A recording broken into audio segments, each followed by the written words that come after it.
So those of you who are new, welcome. This is the Skyscapito Appreciation Society. We got started a few years ago after the Wild Wonder Nature Journaling Conference.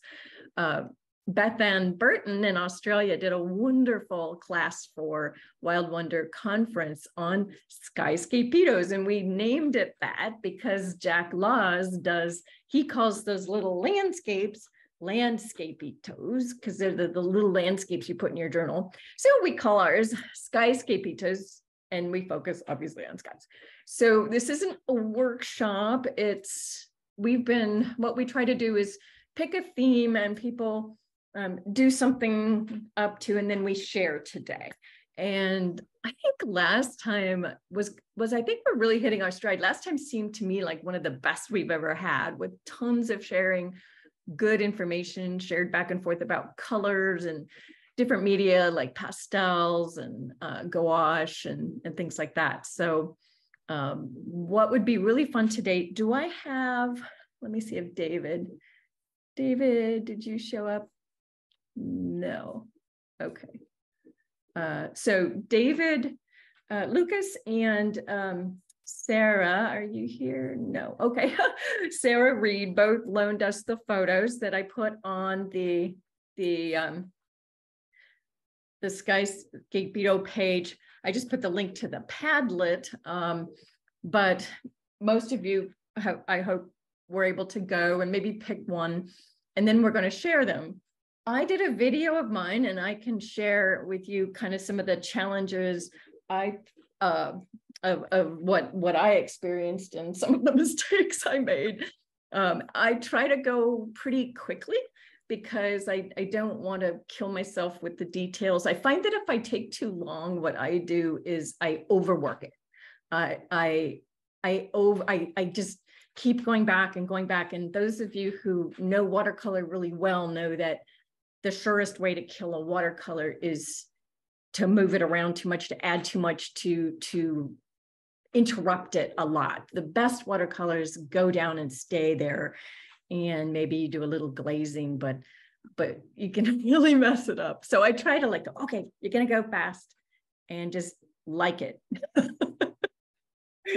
So I'll share my little video, and then we'll go ahead after that. Think about those of you who want to share, get ready. I'll have you do raised hand after this, and then we'll just go through and you'll hold yours up.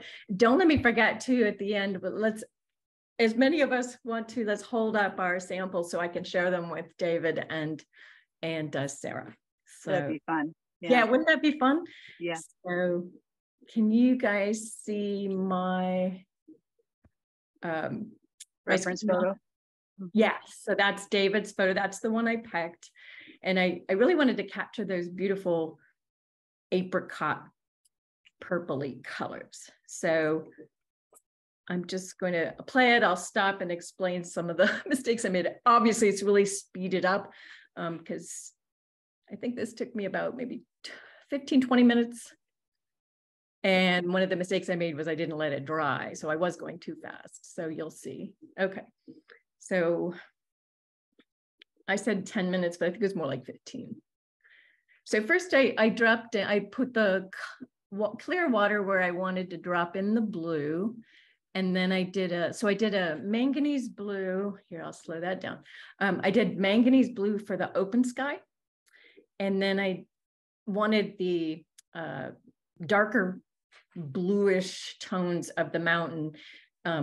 I used the indanthrone blue, which is a warmer, dark blue, just a very tiny bit of that. And I left open spaces for those bright snowfields.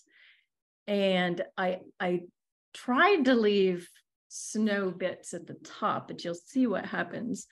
And now with it nice and wet still, I'm dropping in pure quinacridone rose, and then an orangey. And there, I put that in way too early, and I lost the definition there of the mountain. Mm-hmm. So I quickly, slow that down. I quickly, put in the foreground using just pure indanthrone. letting this dry more. And then I brought the definition back with a dark, because I had lost it by going too quickly, and that purple kind of killed my nice ridge line. So then I let that dry and then came back, and I'm adding the shadows and the trees. I just used the pure indanthrone blue with varying hues, just very, very watery or medium, because it's a super dark. And then a little bit of the tree definition, but not too much. And then I dropped in a tiny bit of the pink reflection. And then you can, and then I decided the foreground was too light. So I did that. And then here's the comparison there. So, I lost the sharpness of the mountain. I lost the entire peak, and I actually can go back in with gouache and restore that if I want, that main peak. But otherwise, I think it captured kind of the essence of it really quickly. It's not a complete like studio job. That's not what we want to do. So I thought that was kind of fun. So if I did this over again, I'd probably do a much better job. But that was like first pass, just a very short amount of time. And I thought that was a lot of fun. Beautiful shot. So, all right. So any questions about like my process? I have a quick question. It's about laying the water down to drop in your color. I'll have my palette sort of set, and then I will lay some water down. And by the time I get back to it, it's like dried. It's either a pool of water or it's dried. Now, where do you find that middle ground? It is really hard. And what I had to do, and I find that too. And as you saw, I had too much water on that second pass, and that's why the purple just went down. Do a whole bunch of them and try to memorize the sheen. So it's right. Going to have like 4 or 5 different. First, it's like a complete mirror. Then it's just going to start getting less and less of the sheen. You might have to tip it and look. I find on the paper that I was using, which I don't really like this paper, I'm not going to buy it again. It was super thirsty. So like you, by the time I got there, it wouldn't spread enough. So I had a ton of water. So you have to learn your paper. And I think that's the key, is learning your paper back and like, you got to know, it's like a language, right? It's your paper and your pigments together equal, the vocabulary. So learning to how they fit together best, so you sound articulate, is the best way to think of it. So I couldn't say to you, oh, use this much water, because I don't know what paper you're using. I don't know what pigments and your climate. So one of the things, I was in Alaska when I did this one, so the humidity was sky high. Ironically, it's really high in Tucson right now because we just had 2 inches of rain, which, if you guys don't know, our annual rainfall is 11. Right. So 2 inches of rain in one day. That's a lot. So we're soggy. So, but normally in Tucson, I would lay down some paint and it would be like poof, dry in 2 minutes. So I hope that anyone else have any tips for Robin? I actually have one other question about that. Yeah. Just real quick. So when I feel like maybe it's too wet when I'm doing it like this, when I'm dropping it in, and then I turn around and I come back to it, and it's like the edge, like all the pigment like goes to the edge, and I get this dark little line around the edge of when I'm dropping it in. So how do I do that? How do I fix that without actually mucking it all up? Yeah. We can see anyone else has any tips, but it sounds like you've got more pigment than you need for that particular space. Okay. I didn't use hardly any pigment at all when I laid that first blue sky down because I didn't want it to go migrate out. So pigment is going to follow the water. And if you've got some puddles and pools, it's going to go there. It's like the meniscus draws it in or something. I'm not sure why, or your paper may not be totally even. And so my paper doesn't lay flat. So sometimes I remember those games where you have a little beaky on the thing. It's like you're going, oh, crap, crap, crap, crap, and you're trying to get the pigment to go where you want it. Yeah. So it might be that, but it sounds like you've got more weight. The pigment is just, so try a little bit less pigment. You can always do it again. Okay. But let it dry totally in between. Okay. Thanks. So, yeah, try that. Okay, so let's use raise hand. Oh, David's here. We were just talking about you. Let me here. David, and did Sarah show up? Let's see. Okay. Oh, I'm here. Hang on, I'm gonna just a minute here. Oh, I lost David. Come back. I'm gonna spotlight you, David, because I want to introduce you. Okay, there we go. So David's the one who, besides Sarah Reed, loaned us his beautiful photos, and we all enjoyed. So yeah, I was just showing my video of your one of. I saw it. That was wonderful. Thank you. Fun. And we're going to be showing some, so you'll see more of yours soon. Awesome. Thank you. So Hi, David, everyone. You're in where? Where are you? I'm a naturalist and writer based in North Central Washington on the east side of the Cascades, just shy of the Canadian border. So that peak you were just looking at is in the Paceton Wilderness, which is like 500,000 acres of basically untouched wilderness on the Canadian border. They're working on introducing grizzly bears there right now. So that's kind of cool. And there's lynx and wolves and moose. Wow. Just miles from my house. So it's a pretty cool spot. Wow. And so David also, you writes natural history guides, guidebooks to the area. Yeah. So we're really lucky to have him as part of our community. Thank you so much. Yeah. And I'd love to give talks about natural history. So I hope to see some of you here again. Yeah. So are you going, I just want to ask you, are you going to be launching little short talks that I am. I'm going to start doing some like 15, 20-minute little short nuggets of talks focusing on one feature that people can sketch and journal about. I think the first one will be about bird skulls. So 15, 20 minutes on bird skulls and how bird skulls work and what to look for. So I think that'll be the first one in a week or so.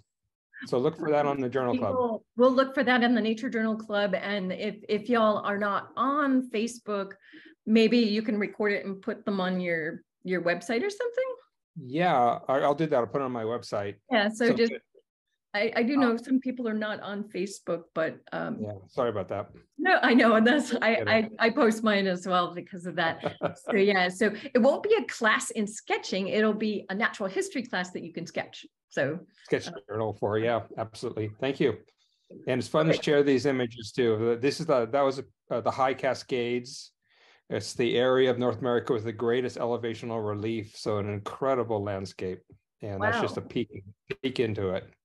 I hadn't realized that was the highest elevational gradient from lowest to highest. I think the average is like 6,000 feet of just gradient from peaks to valley bottoms, just one after another, as far as you can see. Incredible landscape, but very hard to hike in. And hard to sketch too. Yeah. Well, I'll share more images with you over time if you're interested. So maybe we can do some summer ones and some fall. It would be fun to do, but for a year, let's do a fall one. And that'd be fun. Spring, got lots of great images for you. Awesome. Thanks, David. Thank you for working with me. So everybody use the raise hand feature, which is down at the bottom under reactions. And let's start sharing, and I'll spotlight you. And then at the end, we'll have everybody hold up. Don't let me forget their pictures so that we can screenshot that for David and Sarah. Mm-hmm.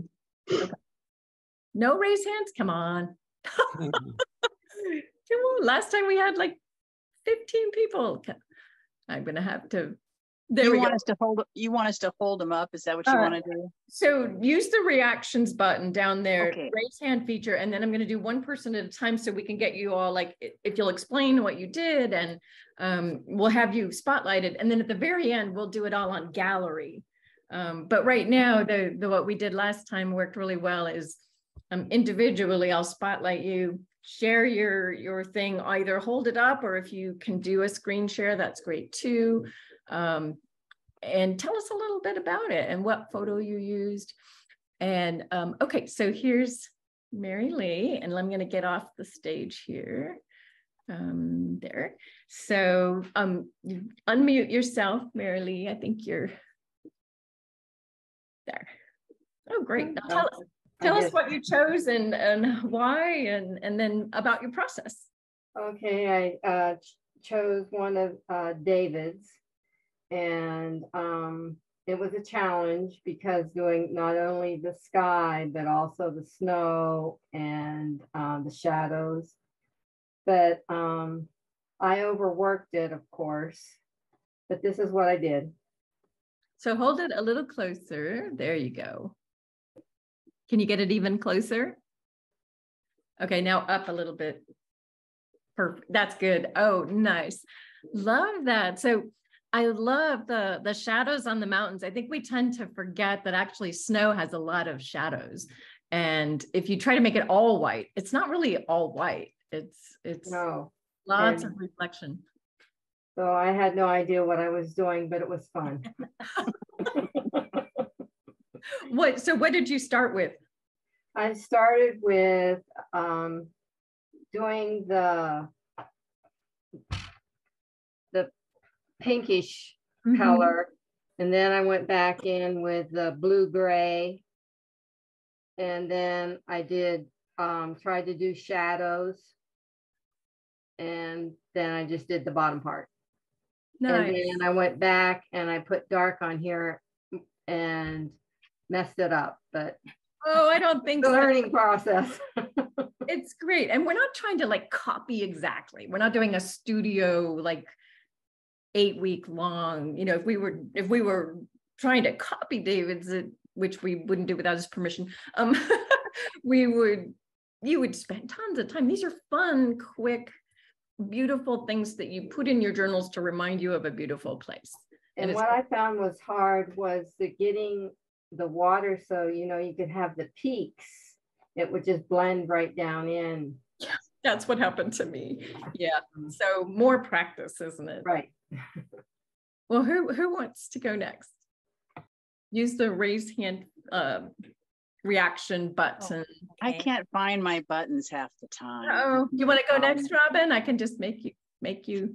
I can, yeah.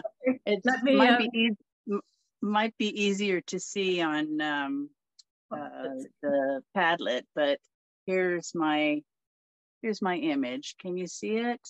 So hold it up, just up more. Okay, that's good. And now just hold that still. beautiful colors. Look at that. I loved that photo. I'm going to do that one next.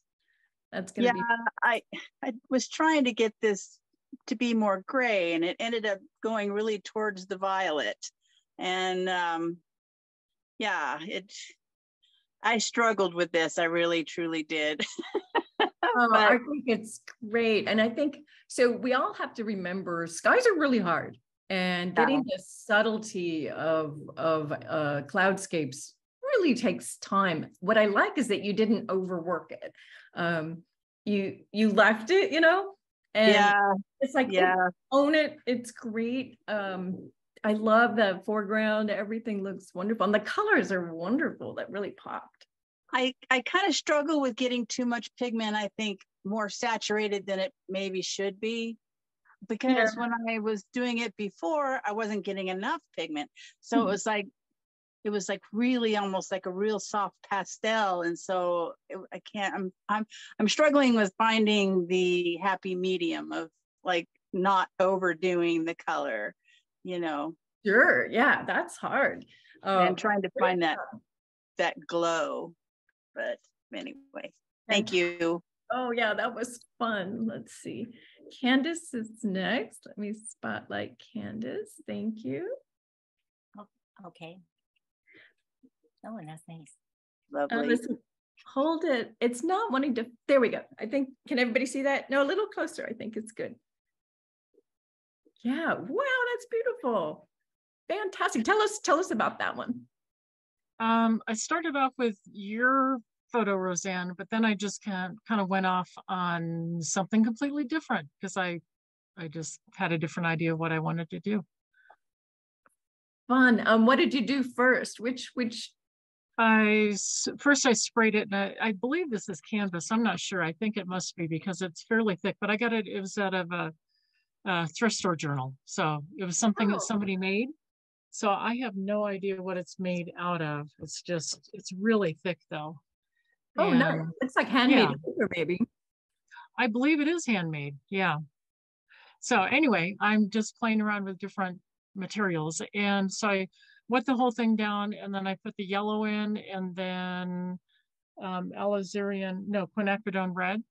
And then came up into the sky, and I used a couple different blues, ultramarine deep for the darker shadows, and then another one, Payne's gray for the foreground. Yeah, that was a good choice. Nice neutral. Let the sunset take the foreground there. Oh, I mean, take the focus of the photo. That's wonderful. I love. I actually like the foreground better than the sky, but I'm working on it. Oh, oh no, I really like the sky. It looks like an Arizona sunset.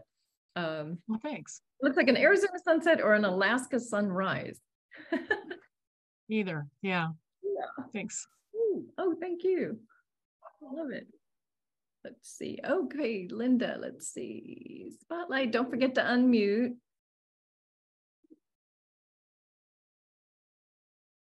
Great. Okay, you're on. Hi, this is my first time being here, so hello, everyone. Hi. Thank you. Welcome. Thank you. I painted from actually the same image that Mary Lee did, and it's David's picture. Let's see. Oh, yes, lovely. There you go. Nice. Really nice. Oh, I like your trees came out so nice, and the colors, so delicate. Wow, that's beautiful. Tell us more about your process. What did you do first? I only got the paper wet down to the mountain ridge. I penciled them in first. And so when I did the sky, it didn't drop down onto my mountains. Like me. Well, I'm a nature journaler, and I'm kind of learning how to paint as I fall in love with things out there in nature. So I'm figuring things out, and I'm having a lot of fun. But so once the sky was dry, I went ahead and put in the trees, and I just was really paying attention that the trees were above the horizon line. So I made sure that they went up into the sky, and then had the band of trees along the bottom. Nice. Oh, I like that so much. And you know what? I just loved what Linda said was having fun and learning as she goes, because that's what we're doing, and just taking away the stress, right? I mean, I think that's why we're all here. Skies are really stressful to do, so it's just fun to have this permission to go out, pay attention, fall in love, and have fun. So that's wonderful, and that's just terrific. Thank you. This is so fun. I'm gonna Sharon's next, and you're unmuted. It's nice to be here. I've seen you several times at the Nature Journaling Wild Wonder Conference, and thank you, Roseanne, for being so active. So it's lovely to be participating with this. This is so much fun. Thank you for being here. We have a nature journaling. We're in Pacifica, California. We have a nature journaling group that are here in Pacifica. So I love your little Skyscapitos. Loved doing John Muir's his landscape pitos, and now this is fun. So I work for my own photograph, and so this is what I work from. And then this is in Lake Tahoe, a winter sky, lots of snow in Lake Tahoe as we're having rain, lots of rain here in California. And so this is my image. And Nice. so I just, one of the challenges I find, Rosanna, maybe you can sometimes, because I would have liked to have had my sky a little darker because my image is a little darker, but I sometimes find that my paint, even though on the bottom, but oftentimes my paint is not as dark as I would like it to be. And so maybe I don't have enough pigment in there. I'm not sure. So some What did you comments on use that. for the darks? What was your go-to? Aquamarine, and I can't remember exactly what I've taken some workshops with Krista Muser, and so whatever her paints are, I was using that palette. So it was kind of a reddish color, and then more of a perhaps an umber of some sort. So yeah, probably an umber. I think it's a matter of so that's a great way to mix grays. They're more beautiful when you mix your own, I think, because then you can get the different tones, like a bluer gray or a browner gray. So starting with lighter is better. I think if you had tried to match that photo, and everybody else chime in here, then I think it would have gone a little upside down if you had done the sky as dark as that photo. Dark, yeah. Yeah, but you could do it a little, you could probably add to that by re-wetting it and just a small amount of the same mixture, darkening a little bit in the center and around, and let it dry, see how that looks. Just glaze over it a little bit. But so you don't get hard edges, you want to wet the whole thing very carefully, not sopping wet. Anyone else have any tips to kind of pull that up? No? Yeah, I would try. It's worth experimenting, you know, and seeing. I had to add a little more on mine by re-wetting it and dropping in more pigment. But don't overdo it, because you can't take it away right as you can. Yeah. Okay, thank you. But you can use a tissue to blot it out when it's still wet. Okay. And because you're mixing ultramarine and one of the umbers or a burnt sienna, that is a very liftable combination. That's a super fun to use. And those of you who don't know, ultramarine blue is a perfect color for mixing clouds and skies because it's gorgeous grainy. It's got this beautiful texture. So yeah, keep playing. I can't wait to see more. And it would be fun if you shared your photo on the Padlet. Maybe others can play with your beautiful photo as well. I know I would like to. Who else would like to share? Valerie, I see you.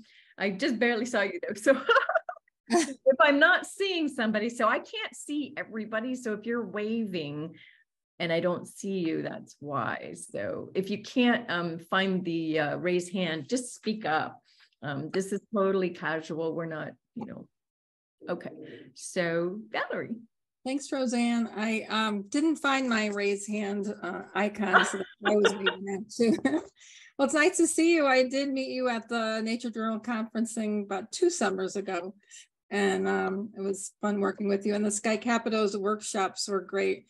We were just painting little small areas of the sky, and that was great. So this last week I was working on a sunrise, and I was working to learn a new technique on kind of stretching paper. Ooh. And I had known about this technique, but we wet the back of the paper first and then the front, and then it was very, very wet, so you could really drop in color and just let it do whatever it wanted to do. So this is what I came up with, and I just that like is so fun. A lot. So what weight of paper is that? Probably pretty heavy. Oh, this is just 40-pound paper, I think. Let me see. I could tell you in a minute. It's from, I think it's Canson, but it's pretty thick. It's but it's not. It's not like Arches paper or anything. It's kind of a lower grade paper, but it was very wet when we started. It's liquid watercolor that I was using. Nice. And then this is a different one. It was a fun one to do. I recognize where that is. It's actually a place that's called Rainbow Mountain, and apparently it's in Peru. And when the ice and snow started to melt from it, the minerals are oxidizing, and so it makes all these layers of colored rocks, and the sky was pretty vibrant in the reference photo too, with the purple and the blue. So I'm just having a lot of fun with color, and that's beautiful. The little people in front were kind of fun to do. They had to be really tiny. Well, that really makes it. Otherwise, you just couldn't tell what that is. You don't know what it is. Yeah, so just having some fun with color this week. Fun. Oh, thank you for sharing, because that's really fun. Candace wrote in the chat, Sharon, I like your interpretation of this. Oh, no, wait, wrong person. Valerie, great tip. Yeah, I never thought about moistening the back. Wonderful. Yeah, that would be interesting. Wonder if you could do that in a journal as well. Probably, if you just put a towel underneath so it doesn't soak all your pages. Yeah, that would work. I like that. Wonderful. Okay, who else wants to go? Come on. Anyone else can't find their button? No. Got more shy people today. Well, anything else? Oh, there we go. Linda, yay. Hi, Roseanne. Yeah, I just started. Oh, no, wait. I'm sorry. I hit the wrong button. I accidentally muted you. I was trying to lower your hand and I slipped. Okay. Yeah. Please start over. Okay. Yeah, I just started coming to the Skyscapito. This is only the second one, and I was not able to do one between last time and this time, but I can show you something I did this summer. That would be great. Yeah. Okay. A little backstory. We were along the east side of the Sierra on 395, pretty much that total time. But in order to get back over to the west side of the Sierra, you have to go over all these passes, right? Anyway, we were coming out of Lee Vining and Mono Lake area, and we were going up this really steep road. And I looked back and I saw this view and I thought it was just so amazing. It's very pastel-y, but I think you'll be able to see it. Oh, wow. Yes. Love that. That is a wonderful capture of Mono Lake. I know that drive really well. We love the back side of the Sierras. Yeah. It's and so nice. With the at the lake shore there, you see the tufa out in the water. Uh-huh. That's this right there. Yeah. This wasn't the south end where they have the tufa fields where you can walk out. This was more headed towards the north end. And so anyway, I just kind of, I sketched it out real quick with a pencil, maybe even used might have used this grade lavender. Yeah, I've started using a lavender pencil because I can't see the non-photo blue pencil anymore. A lot of people are saying that, and I think Jack switched to purple now. I know. And then so I don't think I actually added the color and anything until we got home, and I used a combination of watercolor, which I have very little experience using, and also some light, like the shading underneath the clouds here. There's just a very light Tombow pen, light gray. Oh, okay. There's a good tip then, people. So if you don't know, Tombow pens, they're bigger markers with their soft tips, right? Yes. Uh-huh. So you can kind of paint with them more or less. Yeah, they have two tips. They have a brush on one end and then one that's more like a not really a Sharpie, but finer. Yeah. So what a great idea for quick cloud shadows. You don't have to go mixing grays or use, because that was a nice neutral gray. Yeah, it is Good. really pretty. Good idea. So it was just simple, kind of spare, but you know, Yeah, I got both. I got both the islands. I got both the islands in there. This one and this is the one where all the seagulls in California come to nest. I remember that. Great. Oh, thank you. Yeah, that was fun. Thank you, Linda. Anyone else want to share anything you've been working on, new like ideas like, oh, boom, you know, I want to share this. I just discovered something cool. Okay, great. Melanie. I'll do Melanie and then Lisa. So let's see. There we go. All right. Oh boy, there's a shout. There's a something. Ah, sorry. Where's that coming? Oh, this is going to be bad. Sorry. Let me figure this out. Ah. It doesn't look too bad if you're off to the side. I'll go over here. Okay. Yeah. Oops. Sorry. Tilt it the other way. I am toward your head. Wait a minute. Let's see here. Better. Yeah, there we go. Okay. So I'm in Sharon Walker's nature journaling group in Pacifica, and this is one of her photographs. Nice. And then I did two different attempts at nice job doing nice.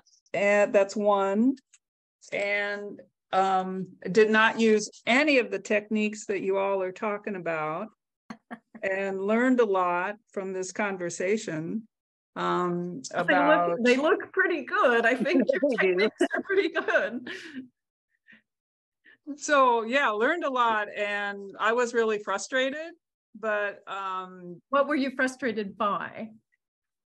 Being able to control the paints for like what I saw versus what was going down on the paper. Yeah.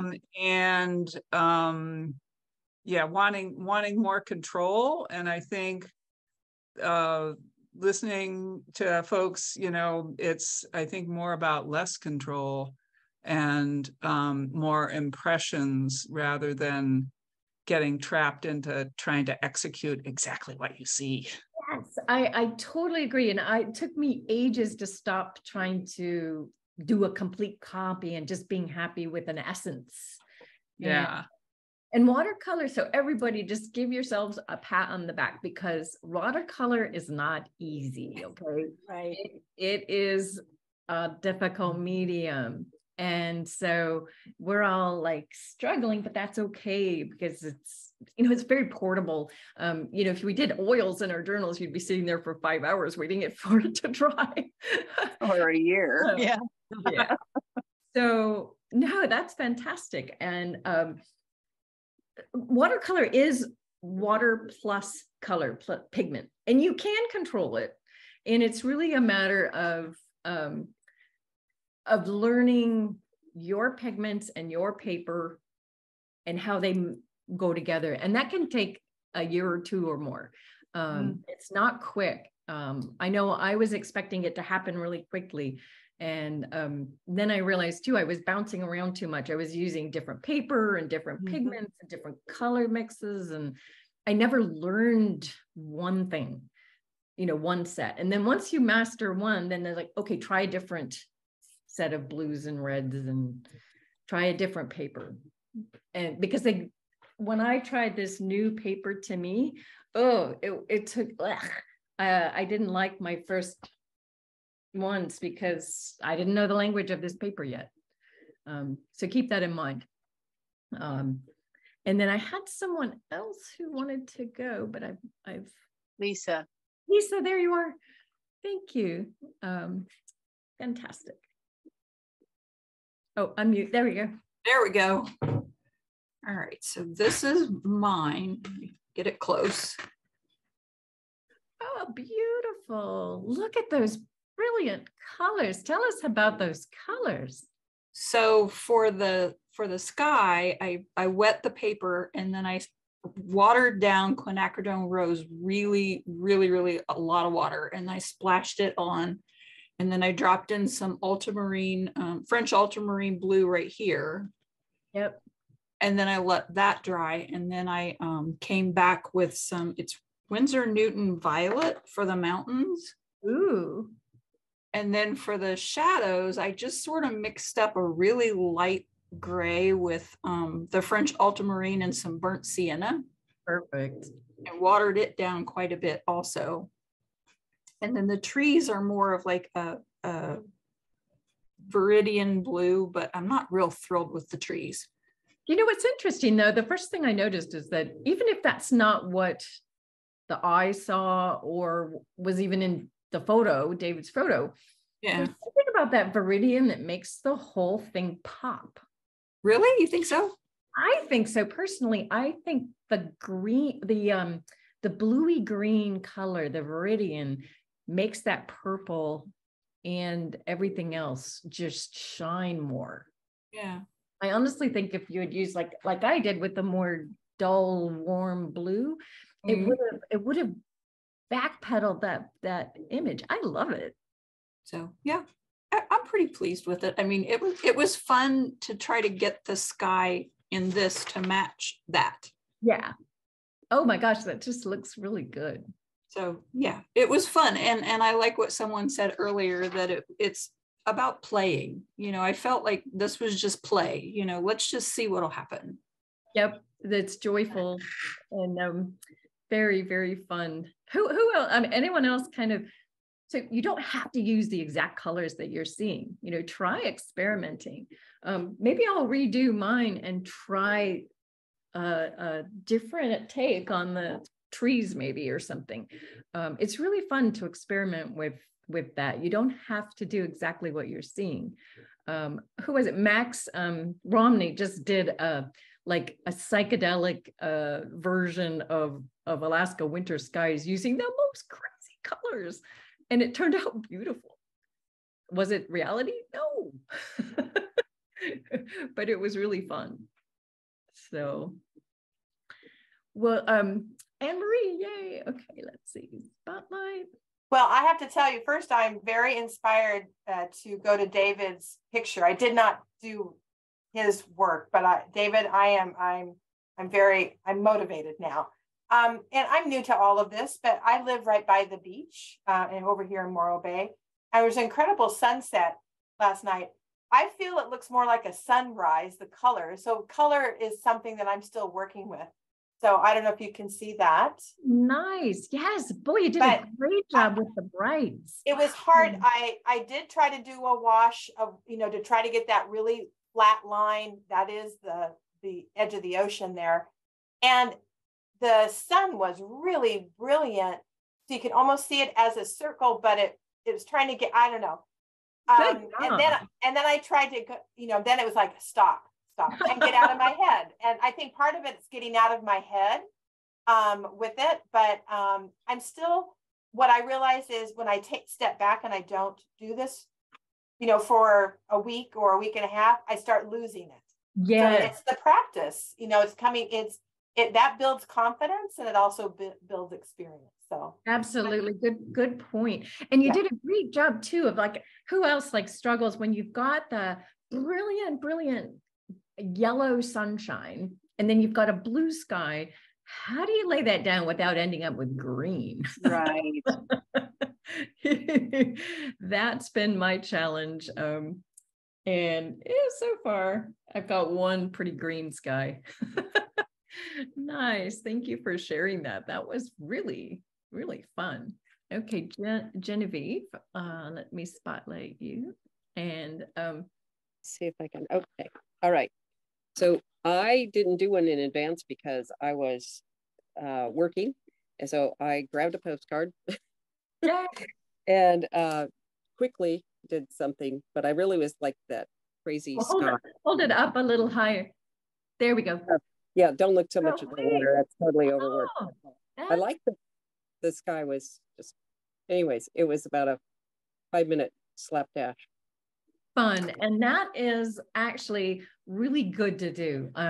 Challenge yourself to just, you know, even set a timer. It's like, okay, let's just do this really fast and not noodle, and go back and back and back and back. I like that. I'm going to have to do that myself. I'm not very good at that. I want to go back and keep working on it. Because as much as we say, oh, it's not about the pretty picture, of course, you know, there's that little voice in our head that's like, I want it to be. That's right.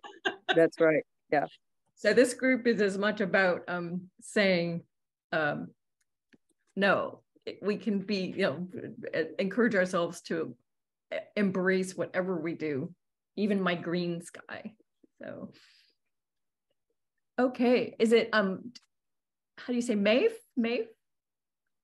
Maeve. Maeve. That's right. You told me that once before. Okay, so I'm the odd man out here because I didn't pay attention to what was going on with the Skyscapitos Society since forever. But you were talking about doing odd things and gold suns. So I just wanted to share what my sisters and I did at Christmas time. There's a thing called a event calendar. Yeah. I haven't actually finished it because I wasn't home for Christmas. And what we did was we made prompts for every day of the calendar. It goes through December 25th. And we had to do the prompt with the ink color for that day. Oh, fun. So I have one day that has a sky in it. So I thought, well, I'll go ahead and share. And I'm not an artist. I'm not an artist or anything. My sisters both are, and I kind of go along for the ride. But the color that day was cardinal. And so I thought, well, that'll make a nice, like, morning sun. So I did a sunrise, but if you can see the gold sun, it's kind of glittery. Because for Christmas, my sister gave me this set of colors that are iridescent.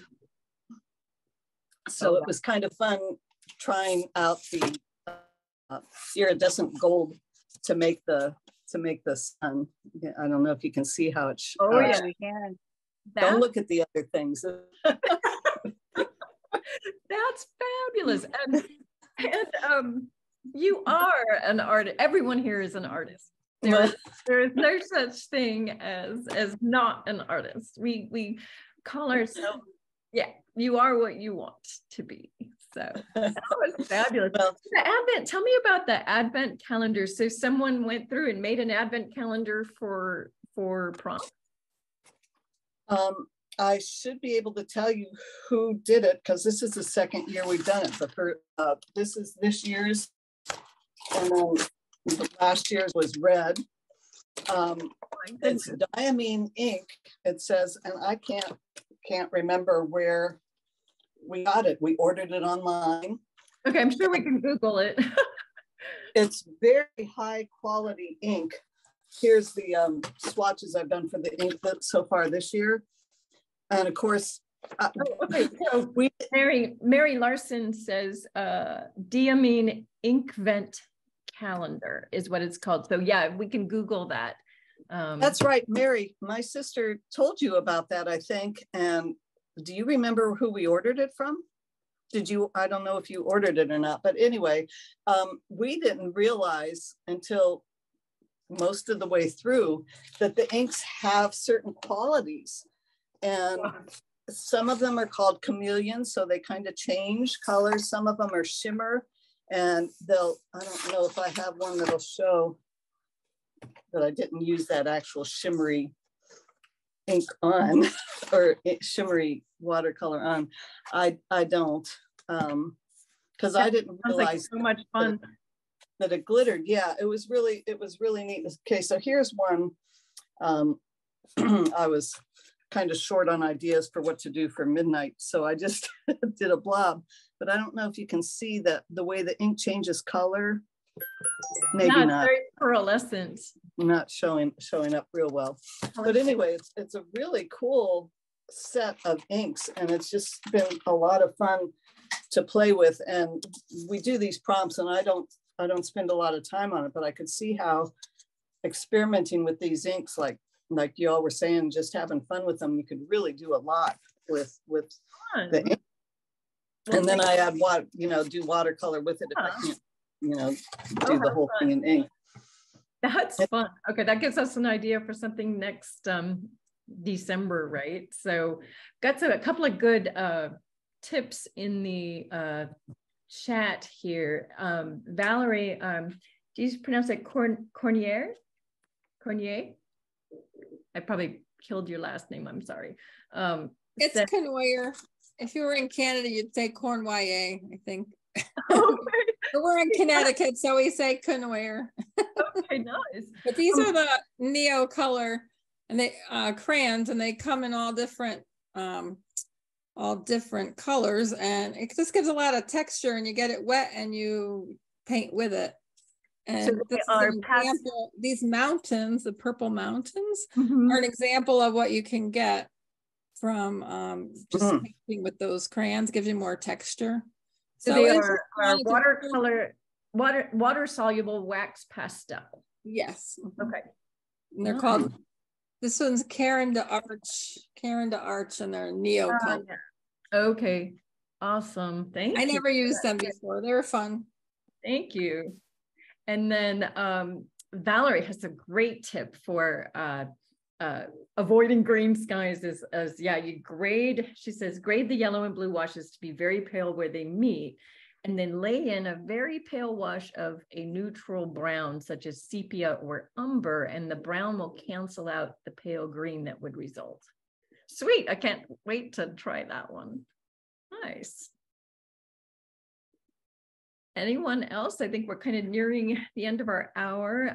We should probably talk about maybe ideas for next time in February. I probably won't be running or even here. I have a Baja Field Arts boot camp, and we feel so bad for you. Yeah, I know someone has to go. So I don't think I'll be here, but Bethan and Deborah should be. We're thinking the end of February. Any ideas for what we could cover? Someone suggested asking Avery. I don't think she made it today. No, she didn't. Avery Gunter demonstrating her pastels spacescapes. If you guys have seen her work, yes. So depicting the night skies, planets, things like that, using pastels on black paper. Right. That would be one. Any other ideas? Well, you could put it in Padlet. We have a section in Padlet. There's a column for ideas. I think it's the first column, maybe the second, I can't remember, but throw that in there, and we'll think of some other themes too. And just I'm enjoying having some photos and practicing off that and seeing what everybody does. That's been fun. But if you think of anything else, put that in the ideas Padlet column. Let's see, I'm looking at someone put a link to the Inkvent calendar in the chat, so be sure to grab that. Let's not forget to take the picture of everybody holding up there. Thank you. I would have totally forgot. You're welcome. Okay. Those of you who did right. Hang on. I have to look up real quick. I want to do the screenshot, but I have to figure out how to do it and hold up my image. Because screenshots take two hands. Let's see. How am I going to do that? Hold on. I have to. Does anyone know on a Mac how you do screenshot with one hand? No. Hang on. Give me 1 minute. I'm going to look it up. Screenshot Mac. Yeah, it's Command Shift and 3. Yeah, I have to try to do it with one hand. Yeah, you could do it with one hand, your thumb, and then Shift, and then 3. Finger salute. This is like playing the violin. Yeah, that worked. Okay, thank you. All right. Everybody hold up. Now I have to make sure I get mine right. Everybody who's going to do it, Command Shift 3. Do another Oh, there's someone late. Okay, I'm waiting. You're not in focus. Let's see. Is that? There we go. Now you're in focus. Over to your right or your left. There we go. Got it. Okay. Thank you. Yay. It felt like I was doing my violin again. Okay. That was fun. Okay, everybody. Well, it's a fun way to start our weekend. So yeah. Anyone coming to the Around the World in 80 Trees tomorrow? Get some waves. Yay, that's going to be fun. I have fun with that one. You know, when I first started that one, I was like, nobody's going to be into this. And now it's like really a thing. And I feel like I can do trees now like that. Awesome. Hey, Rosie. Can I just comment on your honeycomb today? It was just brilliant. Oh, thank you. Brilliant. Thank you. I love the way you did the little cutaway of the actual detail, but yet you had the gestalt of it all just so beautiful with all the little tiny hints of the comb. It was just beautiful. Thank you. Oh, what she's talking about is I drew this. Oh, that's got to smell so good. It does. Mm-hmm. It smells like honey. So we cut this out of a tree after a bee swarm built a hive last spring, and then they abandoned it when it got cold. And so my husband and I are both nature nerds. So of course we're running down the street with a ladder, sawing it off. Neighbors are thinking, who are these weirdos? So yeah, it was super fun to draw. I'm going to hang it from my ceiling.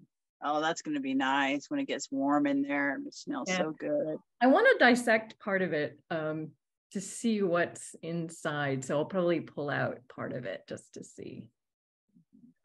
Thank you very much, Robin. That was a link to the Padlet. I'm sorry to interrupt, but sure. Let me put that in again. Thank you. Yeah. And if you can't find that ever, just go to my website. It's exploringoverland.com/skyscapito, and everything's on there. So if you ever get lost, go back to there and you can find everything. That's where all the Padlet's on there, all the recordings, everything. And upcoming. So we're going to aim for maybe around the 24th, 25th. We're not sure what day yet of February for the next one, but kind of earmark that. And yeah, probably won't see you. Very good. Okay, thank you. I hope you have a blast. Oh, it should be. We're so excited. It's been about 20 years since we've been to Baja. My husband used to run sea kayaking tours, and we would go every once in a while. So I'm looking forward to doing that. So yeah, and awesome. Whales. And we'll see whales. All right, everybody. Yeah. Thank you for coming. Have a great weekend. Thank you. You too. Bye. Bye. Thank you, David, for sharing your picture. Yeah, thank you.